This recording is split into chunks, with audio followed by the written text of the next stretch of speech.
सरकार ने पंचायत ਦੀਆਂ ਜ਼ਮੀਨਾਂ ਛਡਾਉਣ ਦਾ ਅਭਿਆਨ ਚਲਾਇਆ ਸੀ ਔਰ ਇਹ ਅਭਿਆਨ ਜਦੋਂ ਚਲਾਇਆ ਵਾ ਇਹ 1 ਮਹੀਨਾ ਪਹਿਲਾਂ ਇਹਦੇ ਚ ਮੈਂ ਹੀ ਇਸ ਨੂੰ ਪਬਲਿਕ ਡੋਮੇਨ ਚ ਲੈ ਕੇ ਆਇਆ ਸੀਗਾ ਔਰ ਮੈਂ ਬੇਨਤੀ ਕੀਤੀ ਸਰਕਾਰ ਨੂੰ ਕਿ ਇੱਕ justice Kuldeep Singh commission report ਹੈ ਜਿਹੜੀ ਕਿ ਪੰਜਾਬ ਹਰਿਆਣਾ ਹਾਈ ਕੋਰਟ ਨੇ 2010-11 ਦੇ ਵਿੱਚ ਇਸ ਕਮਿਸ਼ਨ ਨੂੰ ਸਥਾਪਿਤ ਕੀਤਾ ਸੀਗਾ ਔਰ ਉਸ ਕਮਿਸ਼ਨ ਨੂੰ ਹਦਾਇਤ ਦਿੱਤੀ ਸੀ ਕਿ ਕੱਲਾ ਪਹਿਲਾਂ ਮੋਹਾਲੀ ਜ਼ਿਲ੍ਹੇ ਨੂੰ ਆਇਡੈਂਟੀਫਾਈ ਕਰੋ कि मोहाली जिले में किन्ने ताकतवर पॉलिटिशियंस के अफसरशाही के कोल जमीनां ने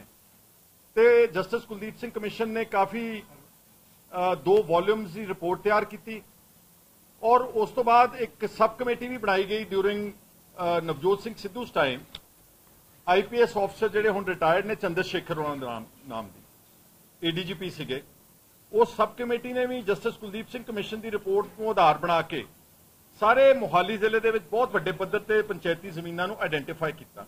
तो पाया गया कि कल्ले मोहाली में अप्रोक्सीमेटली 50,000 एकड़ जमीन जी नजायज़ कब्जे च और नजायज़ कब्जा कोई छोटे मोटे बंदियां दे कोल नहीं गा वो ताकतवर पोलिटिकल और बहुत वड्डे अफसरशाही मतलब लगभग सारे जिन्ने DGP तुहानूं नज़र आउंदे ने लगभग सारे मिनिस्टर्स साबका मिनिस्टर्स चीफ मिनिस्टर्स इन्हां सारियां दीयां ज़मीनां इत्थे सीगियां क्योंकि ये प्रभाव रखते सीगे ते रेवन्यू डिपार्टमेंट अगे झुकदी सी ज़मीनां अज तो 30-35 साल पिछे चल जाओ उदों चंडीगढ़ के लागे ज़मीनां की कीमत कोई एड्डी ज़्यादा है नहीं सीगी ये आहिस्ता आहिस्ता रेवन्यू रिकॉर्ड दे नाल रेवन्यू डिपार्टमेंट नाल मिल के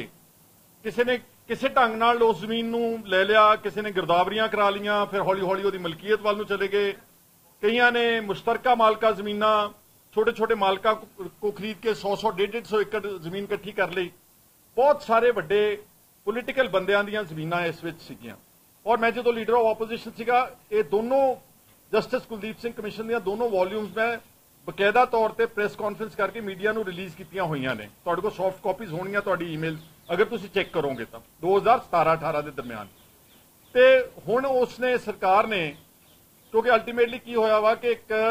सुप्रीम कोर्ट का ऑर्डर आया स्टेट वर्सिज जय सिंह वो सुप्रीम कोर्ट ने कहा कि irrespective of the nature of land कोई भी panchayat land whether it is मुश्तरका मालका वेदर इट शामलात वेदर इट शामलात जुमला कोई भी उसकी नेचर हैगी आ वो पंचायत में ही वेस्ट होगी सो इन्हों एक हैंडल मिले हालांकि दूसरे सारे स्टेटा के केस तुलक रखता सी हरियाणे का हरियाणा बड़ा क्वाइटली बड़े ऑर्डरली तरीके नाल इस पंचायत दी जमीनां नूं छडाउण दा अभियान चला रहा वा ये नहीं कि वो नहीं चला रहे है लेकिन साडी स्टेट में अनफॉर्चुनेटली हर गल दे नंबर बनाउण दा सोशल मीडिया कैंपेन लॉन्च करन दा एक आम आदमी पार्टी का एक अपना तरीका वा तां कुलदीप धालीवाल ने कैमरा अपने पिछे इत्थे टंग के ते चल पे पिंडां दे विच किसी पिंड च 400 किला छड़ा लिया किसी 200 किला छड़ा लिया किसी 100 किला छड़ा लिया किसी 50 किले छड़ा ले तो उन्होंने क्लेम किया वा कि पिछले 2 महीनों च असीं शायद 2000 एकड़ जमीन छड़ाई पहला तो मैं मिनिस्टर साहब को पूछना चाहना कि अगर 50,000 एकड़ जमीन कल्ले मोहाली जिले में तो 23 जिलों में estimated panchayat land under illegal possession is approximately 6 lakh एकड़ की एक मिनिस्टर कला सारे स्पॉट्स विजिट करके 6 लाख एकड़ जमीन छुड़ा सकता वा 60 साल लगणगे 60 साल एट दिस स्पीड ਇਹਦੇ ਨਾਲੋਂ मैं उन्होंने सुजैसट किया सीगा मेक अ पॉलिसी और इस टू प्रॉन्ग पॉलिसी रखो दो ਇਹਦੇ विंग्स रखो एक रखो कि ਜਿਹੜਾ ਲੋਕੀ पावरफुल ने ਜਿਹੜੇ ਜ਼ਮੀਨਾਂ ਜਾਇਦਾਦਾਂ ਰੱਖਦੇ ਨੇ ਰਸੂਖਦਾਰ ਨੇ लैंड शार्क्स ने ਮੈਨੂੰ पता लग्या कि आम आदमी पार्टी का ਜਿਹੜਾ MLA मोहाली वाला I believe I mean subject to correction है कि 120 किले पंचायत की जमीन कुलवंत सिंह के कोल भी है ते बहुत सारे होर लैंड शार्क्स ने जिन्हों ने जीरकपुर मोहाली और न्यू चंडीगढ़ के मुल्लापुर साइड से sky scraper buildings residential buildings commercial buildings बनाई जिहड़ियां पंचायत दी जमीनों के उत्ते बनिया हुई ये जमीन एक किला 5-5 6-6 7-7 करोड़ रुपए का चंडीगढ़ के लागे हैगा वा सो मैं सुजैसट किया गवर्नमेंट को कि पहला जस्टिस कुलदीप सिंह कमिशन की रिपोर्ट के आधारित पहला मोहाली के नेड़ियों जिहड़ियां बहुत बेशकीमती जमीनां ने ताकतवर लोगों ने ते अफसरां ने उन्होंने पहला छडवाओ तुसीं और एक नीति बनाओ कि ये जिहड़े अगर तुसीं चाहुंदे हो कि हाँ इस राह नूं सरल करना क्योंकि ultimately village common land act ਜਿਹੜਾ ਹੈਗਾ 1961 ਦਾ, ਉਹਦੇ ਚਾਹੇ ਕੋਈ ਵੀ ਨਜਾਇਜ਼ ਕਾਬਜ਼ ਵੀ ਆ, ਤੁਸੀਂ ਉਹਨੂੰ ਨੋਟਿਸ ਤਾਂ ਦਿਓਗੇ ਨਾ, ਉਹਦੀ ਸੁਣਵਾਈ ਤਾਂ ਕਰੋਗੇ ਨਾ, ਇੱਕ ਕੋਰਟ ਪ੍ਰੋਸੀਡਿੰਗ ਤਾਂ ਕਰੋਗੇ ਨਾ। ਉਹ ਪ੍ਰਕਿਰਿਆ ਨੂੰ ਤੁਸੀਂ ਅਗਰ ਚਾਹੁੰਦੇ ਆ ਸਿੰਪਲੀਫਾਈ ਕਰਨਾ ਤਾਂ ਵਿਧਾਨ ਸਭਾ 'ਚ ਲਾਅ ਲਿਆ ਕੇ ਇਹਨਾਂ ਵੱਡੇ ਬੰਦਿਆਂ ਦੇ ਕੋਲੋਂ ਪਹਿਲਾਂ ਜ਼ਮੀਨਾਂ ਛਡਾਓ। ਗੱਲ ਇੱਥੋਂ ਚੱਲੀ ਸੀ। ਤੇ ਦੂਜੇ ਜਿਹੜੇ ਛੋਟੇ ਬੇਜ਼ਮੀਨੇ ਲੋਕ ਨੇ, ਜਿਹੜਾ ਐਕਟ ਹੈਗਾ ਤੁਹਾਡੇ ਕੋਲ, ਉਹ the Punjab allotment and resettlement of landless marginal small farmers, ਆ ਹੁਣੇ 2020 ਵਿੱਚ ਇੱਕ ਪੰਜਾਬ ਸਰਕਾਰ ਨੇ ਜਿਹੜਾ ਕਿ ਨੋਟੀਫਾਈ ਹੋਇਆ, ਗਜ਼ਟ ਨੋਟੀਫਿਕੇਸ਼ਨ ਤੁਹਾਨੂੰ ਮੈਂ WhatsApp ਤੇ ਭੇਜਿਆ ਹੋਇਆ ਵਾ, ਗਜ਼ਟ ਨੋਟੀਫਿਕੇਸ਼ਨ ਹੋਈ ਆ 2021 ਦੀ ਜਨਵਰੀ 'ਚ। ਉਸ ਮੁਤਾਬਕ ਕੀ ਹੈ ਪੰਜਾਬ ਦੀਆਂ, that relates to provincial government lands, not panchayat lands, provincial government ਜਿਹੜੀਆਂ ਸਰਕਾਰ ਦੀਆਂ ਜ਼ਮੀਨਾਂ ਦਰਿਆਵਾਂ ਦੇ ਕੰਢਿਆਂ ਤੇ ਪਈਆਂ ਨੇ। ਉਹਦੇ 'ਚ ਉਸ ਸਰਕਾਰ ਦੇ ਆਪਣਾ ਕਾਨੂੰਨ ਹੈ ਕਿ ਜੇ 10 ਸਾਲ ਤੋਂ ਜ਼ਿਆਦਾ ਕਾਬਜ਼ ਹੈ ਕੋਈ ਵਿਅਕਤੀ ਤਾਂ ਉਹਨੂੰ ਕਲੈਕਟਰ ਰੇਟਸ ਦੇ ਅਨੁਸਾਰ, ਜੇ ਉਹ ਗਰੀਬ ਆ, ਦਲਿਤ ਆ, ਲੈਂਡਲੈਸ ਆ, ਤਾਂ ਸ਼ਾਇਦ 40% ਕਲੈਕਟਰ ਰੇਟ ਲਾਉਣਾ ਤੁਸੀਂ। ਜਿਹੜੀ ਕੋਈ ਜਨਰਲ ਕੈਟੇਗਰੀ ਦੇ ਲੋਕ ਨੇ ਉਹਨਾਂ ਨੂੰ 50% ਕਲੈਕਟਰ ਰੇਟ ਦਾ ਲਾ ਕੇ ਉਹਨਾਂ ਨੂੰ ਓਨਰਸ਼ਿਪ ਰਾਈਟਸ ਦੇ ਦਿਓ। ਜੇ ਪੰਜਾਬ ਸਰਕਾਰ 10 ਸਾਲ ਦੇ ਕਾਬਜ਼ ਲੋਕਾਂ ਨੂੰ, ਛੋਟੇ ਬੇਜ਼ਮੀਨੇ ਕਹਿ ਰਿਹਾ ਮੈਂ, ਲੈਟ ਮੀ ਰੀਐਮਫਸਾਈਜ਼, ਖੇਤ ਮਜ਼ਦੂਰ, ਬੇਜ਼ਮੀਨੇ, ਦਲਿਤ, ਗਰੀਬ, ਮਾਤੜ ਜਿਹੜੇ ਲੋਕ ਨੇ, ਅਗਰ 10 ਸਾਲ ਤੋਂ ਜ਼ਿਆਦਾ ਕਾਬਜ਼ ਆ, ਉਹਨਾਂ ਨੂੰ ਕਲੈਕਟਰ ਰੇਟ ਲਾ ਕੇ 50% ਆਫ ਦਾ ਕਲੈਕਟਰ ਰੇਟ ਲਾ ਕੇ ਉਹਨਾਂ ਨੂੰ ਓਨਰਸ਼ਿਪ ਦੇ ਅਧਿਕਾਰ ਦਿੱਤੇ ਜਾ ਸਕਦੇ। ਆਪਣੀ ਸਰਕਾਰ ਦੀ ਪਾਲਿਸੀ ਹੈਗੀ ਅੰਦਰ ਪਈ, if you can get it also, send somebody ਔਰ ਯੂ ਕੈਨ ਗੈਟ ਇਟ। ਉਹ ਪਾਲਿਸੀ ਜੇ ਤੁਸੀਂ ਵਿਧਾਨ ਸਭਾ 'ਚ ਇੱਕ ਅਮੈਂਡਮੈਂਟ ਲਿਆਓ,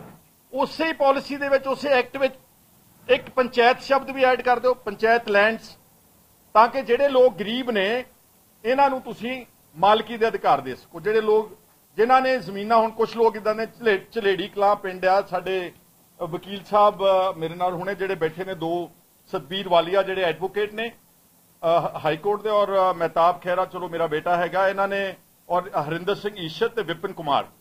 ਇਹਨਾਂ ਨੇ ਇੱਕ ਦਿਨ 22 ਤਾਰੀਖ ਨੂੰ ਅੰਬ ਸਾਹਿਬ ਗੁਰਦੁਆਰਾ ਐਤਵਾਰ ਵਾਲੇ ਦਿਨ ਬਕਾਇਦਾ ਕੈਂਪ ਲਾਇਆ ਸੀਗਾ। ਤਾਂ ਇਹਨਾਂ ਕੋਲ ਤਕਰੀਬਨ 300 ਵੱਡੀਆਂ ਅਰਜ਼ੀਆਂ ਆਈਆਂ ਨੇ। ਇੱਕ ਝਲੇੜੀ ਕਲਾਂ ਪਿੰਡ ਆ,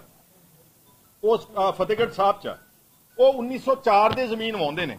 ਕਿੰਨੇ ਸਾਲ ਹੋ ਗਏ ਨੇ ਉਹਨਾਂ ਨੂੰ ਵਾਹੁੰਦੇ? ਉਹਨੂੰ 115 ਸਾਲ ਜੀ, 120 ਸਾਲ ਹੋ ਚੱਲੇ ਨੇ। ਹੁਣ 120 ਸਾਲ ਪੁਰਾਣੀ ਜ਼ਮੀਨ ਵੀ ਪੰਚਾਇਤ ਮਿਨਿਸਟਰ ਜਾਂਦੇ ਨੇ, ਸਾਰਾ ਪਿੰਡ ਅੰਦਰ ਬੰਦ ਕਰ ਦਿੰਦੇ ਨੇ। ਉਹ ਤਾਂ ਜ਼ਿਆਦਾ ਕਹਿੰਦੇ ਨੇ, ਉਹ ਤਾਂ 2500 ਪੁਲਿਸ ਕਹਿੰਦੇ, ਮੈਂ ਮੰਨਦਾ ਨਹੀਂਗਾ, ਮੈਂ ਸਮਝਦਾ ਕਿ 200-300 ਪੁਲਿਸ ਵਾਲਾ ਵੀ ਲਾ ਕੇ ਪਿੰਡ ਨੂੰ ਬੰਦ ਕਰਤਾ ਅੰਦਰ, ਤੇ ਧੱਕੇ ਨਾਲ ਟਰੈਕਟਰ ਵਾਹਤੇ। ਕੋਈ ਸੁਣਵਾਈ ਨਹੀਂ, ਕੋਈ ਦਵਾਈ ਨਹੀਂ। ਠੀਕ ਹੈ, ਉਹ ਭਾਵੇਂ ਕੇਸ ਹਾਰੇ ਹੋਣ, still they have to be heard.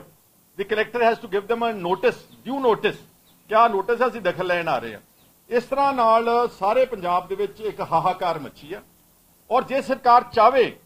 ਉਹਨਾਂ ਗਰੀਬਾਂ ਨੂੰ ਮਾਲਕੀ ਦੇ ਅਧਿਕਾਰ ਦੇ ਸਕਦੀ ਆ। ਅਮੈਂਡਮੈਂਟ ਲੈ ਆਉਣ, ਅਸੀਂ ਬਤੌਰ ਆਪੋਜੀਸ਼ਨ ਉਹਦੀ ਸਪੋਰਟ ਕਰਾਂਗੇ, ਤੇ ਵੱਡਿਆਂ ਤੋਂ ਜ਼ਮੀਨਾਂ ਛਡਾਓ, ਅਸੀਂ ਉਹਦੇ 'ਚ ਵੀ ਤੁਹਾਡੀ 100% ਸਪੋਰਟ ਕਰਾਂਗੇ। ਔਰ ਇਸ ਜਿਹੜਾ ਕੈਂਪ ਲੱਗਿਆ ਸੀ, ਸਾਡੇ ਵਕੀਲ ਸਾਹਿਬਾਨ ਨੇ ਲਾਇਆ, ਇਹਦੇ 'ਚ ਤੁਹਾਨੂੰ ਅਸੀਂ ਈਮੇਲ ਕਰ ਦੂੰਗਾ, ਸਾਰੀ ਡਿਟੇਲਸ ਨੇ। ਇਹਦੇ 'ਚ ਬਹੁਤ ਸਾਰੇ, ਥੋੜਾ ਤੁਹਾਨੂੰ ਵਕੀਲ ਸਾਹਿਬ ਅੱਜ ਦੱਸਦੇ ਨੇ, ਬਹੁਤ ਸਾਰੇ ਕੇਸਿਸ ਇਦਾਂ ਨੇ ਜਿਹ ਹਾਈ ਕੋਰਟ ਨੇ ਸਟੇ ਕੀਤਾ ਹੋਇਆ ਵਾ, ਡਿਸਪਾਈਟ ਦੈਟ ਜਾ ਕੇ ਵਾਹ ਦਿੱਤੀ ਆ ਪੁਲਿਸ ਨਾਲ ਲੈ ਜਾ ਕੇ। ਬਹੁਤ ਸਾਰੇ ਕੇਸਿਸ ਆ ਜਿਹਦੇ 'ਚ ਉਹਨਾਂ ਨੇ ਬਕਾਇਦਾ ਲੀਜ਼ ਆਪਣੀ ਅਮਾਉਂਟ ਪੂਰੀ ਭਰੀ ਹੋਈ ਆ, ਉਹ ਫਿਰ ਵੀ ਵਾਹ ਦਿੱਤੇ ਨੇ। ਬਹੁਤ ਸਾਰੇ ਕੇਸਿਸ ਇੱਥੇ ਜਿਹੜੇ ਵੈਸੇ sub judice at the lower level, DDPO ਦੇ ਚੱਲਦਾ, ਕਲੈਕਟਰ ਦੇ ਕੇਸ ਚੱਲਦਾ, ਫਿਰ ਵੀ ਵਾਹ ਦਿੱਤੀ ਆ, ਸਿਰਫ ਲੋਕਾਂ ਨੂੰ ਦਿਖਾਉਣ ਵਾਸਤੇ ਕਿ ਅਸੀਂ ਬਹੁਤ ਵੱਡਾ ਕੰਮ ਕਰ ਰਹੇ ਹਾਂ। ਵੱਡਾ ਮੰਨਾਂਗੇ ਜਿੱਦਣ ਤੁਸੀਂ ਮੋਹਾਲੀ ਦੇ ਵਿੱਚ ਬੈਠੇ ਵੱਡੇ ਬੰਦਿਆਂ ਤੋਂ, ਔਰ ਵੱਡੇ ਬੰਦੇ, let me tell you on the camera, ਜਿੰਨੇ ਆਫਸਰਸ ਇਸ ਵੇਲੇ ਭਗਵੰਤ ਮਾਨ ਦੀ ਸਰਕਾਰ ਵਿੱਚ ਤਾਇਨਾਤ ਨੇ, ਚੰਡੀਗੜ੍ਹ ਪੱਧਰ ਤੇ ਸਕੱਤਰ ਔਰ IAS ਆਫਸਰਸ, ਪ੍ਰਿੰਸੀਪਲ ਸੈਕਟਰੀਜ਼, ਸਾਰਿਆਂ ਦੀ ਜ਼ਮੀਨਾਂ ਨੇ ਇੱਥੇ ਇਸੇ ਸਰਕਾਰ ਵਿੱਚ ਜਿਹੜੇ ਹੁਣ ਅਫਸਰ ਲੱਗੇ ਹੋਏ ਨੇ। ਛਡਵਾਓ ਉਹਨਾਂ ਲੋਕਾਂ ਤੋਂ ਜ਼ਮੀਨ,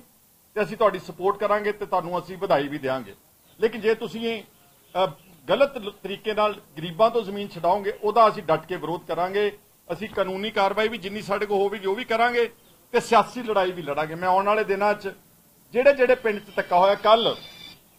ਸਿਆਲਕਾਨਾ ਪਿੰਡ ਹੈ ਲੁਧਿਆਣੇ ਦੇ ਵਿੱਚ, ਹਾਹਾਕਾਰ ਮਚੀ ਹੋਈ। ਉੱਥੇ ਔਰਤਾਂ ਕਹਿੰਦੀਆਂ ਸਾਨੂੰ ਮੌਤ ਮਨਜ਼ੂਰ ਆ, ਲੇਕਿਨ ਅਸੀਂ ਇਦਾਂ ਜ਼ਮੀਨ ਨਹੀਂ ਛੱਡਾ ਕਿਉਂਕਿ ਸਾਡੀ ਰੋਜ਼ੀ ਰੋਟੀ ਆ। ਔਰ ਇੱਥੇ ਕਹਿਣ ਜ਼ਿਕਰਯੋਗ ਹੈ ਕਿ ਜਿਹੜੇ ਗਰੀਬ ਕਿਸਾਨ ਨੇ ਅਰਨੋ ਪਿੰਡ ਦੇ, ਔਰ ਜਿਹੜਾ ਝਲੇੜੀ ਕਲਾਂ ਜ਼ਿਕਰ ਕੀਤਾ, ਭਮਾ ਕਲਾਂ ਭੈਣੀ ਸਾਹਿਬ ਦੇ ਲਾਗੇ, ਔਰ ਸਿਆਲਕਾ ਤੁਹਾਨੂੰ ਦੱਸਿਆ, ਸੁੰਦਰਵਾਲਾ ਪਿੰਡ ਫਿਰੋਜ਼ਪੁਰ ਦੇ ਵਿੱਚ, ਰੱਤਾ ਖੇੜਾ ਸ਼ਾਇਦ Ratta something in Baltoha block Tarn Taran ਦੇ ਵਿੱਚ ਬਹੁਤ ਸਾਰੇ ਲੋਕਾਂ ਨੇ ਜਿਹੜਾ ਇਹ ਕਿਹਾ ਕਿ ਅਸੀਂ ਮਰਨਾ ਤਾਂ ਕਬੂਲ ਹੈ ਲੇਕਿਨ ਇੱਦਾਂ ਜ਼ਮੀਨ ਨਹੀਂ ਛੱਡਾਂਗੇ। ਤੇ ਕੀ ਪੰਜਾਬ ਸਰਕਾਰ law and order issue create ਕਰਨਾ ਚਾਹੁੰਦੀ ਹੈ? ਇਹਨਾਂ ਤੋਂ ਪਹਿਲਾਂ ਨਹੀਂ ਹੈਂਡਲ ਹੋ ਰਿਹਾ ਸਾਰਾ ਕੁਝ। ਇਸ ਲਈ ਸਾਨੂੰ ਸਰਕਾਰ ਨੂੰ ਮੇਰੀ ਅਪੀਲ ਹੈ, ਬੜੀ ਹੰਬਲ ਅਪੀਲ ਹੈ, ਅਸੀਂ ਤਾਂ ਇਹ ਕਹਿਣਾ ਚਾਹੁੰਦੇ ਹਾਂ ਕਿ ਸਰਕਾਰ ਕਰਜ਼ਾ ਵੀ ਲਾਵੇ, ਆਮਦਨ ਵੀ ਹੋਵੇ,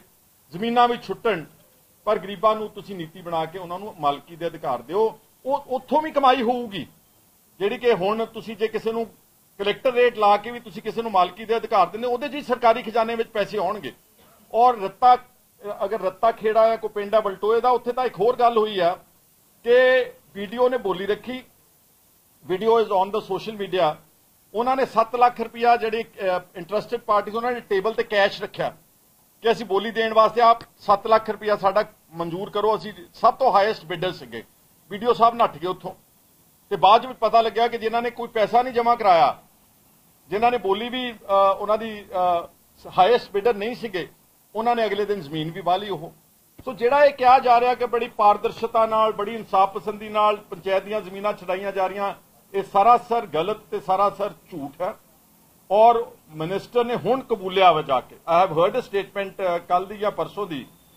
ਉਹਨੂੰ ਹੁਣ ਅਹਿਸਾਸ ਹੋਇਆ ਕਿ ਨਹੀਂ ਅਸੀਂ ਗਰੀਬਾਂ ਤੋਂ ਜ਼ਮੀਨ ਨਹੀਂ ਛਡਾਵਾਂਗੇ।